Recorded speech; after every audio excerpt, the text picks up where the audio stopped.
Le soin que j'ai mis au point consiste à nettoyer notre âme afin qu'on puisse avoir un bien-être permanent. La première chose à faire pour le soin, c'est de mesurer les taux vibratoires du corps physique, du corps énergétique et du corps spirituel.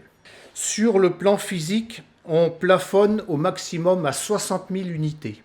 Sur le plan énergétique, c'est pareil, c'est 60 000 unités. Et sur le plan spirituel, on est un peu plus loin, on va jusqu'à 100 000 unités de bovis. Si notre taux vibratoire pour les premiers, physique et énergétique, est en dessous de 30 000, là on est en danger parce qu'en fait, l'énergie des chakras va baisser. Les chakras vont s'ouvrir en fait aux âmes errantes. Donc ces âmes vont trouver une brèche dans notre corps énergétique et elles vont s'installer sur les chakras. Donc c'est là que ça devient embêtant pour l'être vivant. Parce que ces âmes-là, elles vont aspirer notre énergie. Les taux vibratoires, s'ils sont en dessous de 30 000, je sais qu'il y a une pollution d'entités. Alors, on ne va pas dire hanté ou quoi que ce soit, c'est une pollution. Partant de là, je vais mesurer également les taux des différents chakras. Donc ça se calcule en pourcentage et ça se fait avec le pendule. Et là, lorsque j'aurai la mesure de tous les chakras, là, je saurai en fait quel chakra est pollué par une entité. À ce moment-là, le travail continue et là, toujours avec le pendule, je vais aller à la découverte de ces entités et savoir depuis combien de temps elles sont entrées dans le corps de la personne. Les personnes qui sont habitées depuis longtemps ont eu leur vie qui a été changée.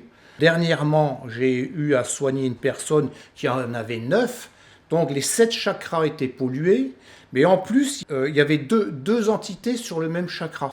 Là, le problème, c'est que comme on n'arrive plus à gérer notre état physique, la fatigue se fait sentir, ça agit sur le moral, et là on peut facilement tomber dans la déprime, voire partir après en dépression. Après, sur le plan spirituel, là c'est tout ce qui est pensée, réflexion, etc.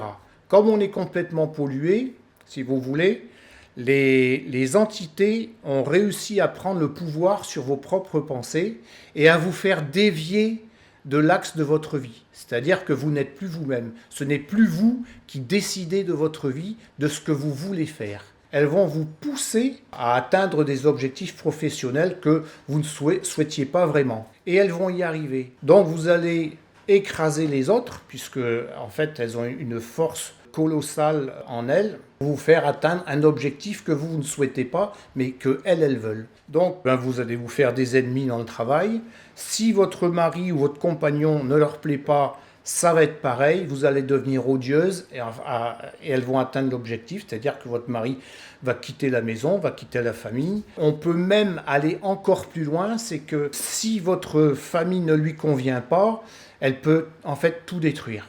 Ce sont des énergies extrêmement puissantes et qui peuvent être dévastatrices. Ça, il fallait le préciser. Alors, en imaginant qu'il y ait 7 chakras de pollués, on peut imaginer le gros travail qu'il y a à faire. Ça diffuse en fait sur les différents organes dont dépendent le chakra, mais elles sont également accrochées à la colonne vertébrale. Donc le travail de remontée et d'extraction est relativement long. Ça ne dépasse pas 5 minutes, mais un travail au pendule sur 5 minutes en pleine concentration, pour moi ça consomme beaucoup d'énergie, mais pour la personne, ça la fatigue énormément. Donc je vais entrer en contact télépathique avec chacune des entités, entamer une discussion et leur dire qu'en fait leur place n'est plus ici, que leur vie sur le plan terrestre est terminée et qu'elles doivent partir. En général, ça fonctionne bien, mais il se peut que certaines ne veulent pas partir et il va falloir négocier un petit peu plus longtemps, les amener par la parole à se radoucir et à vouloir s'en aller.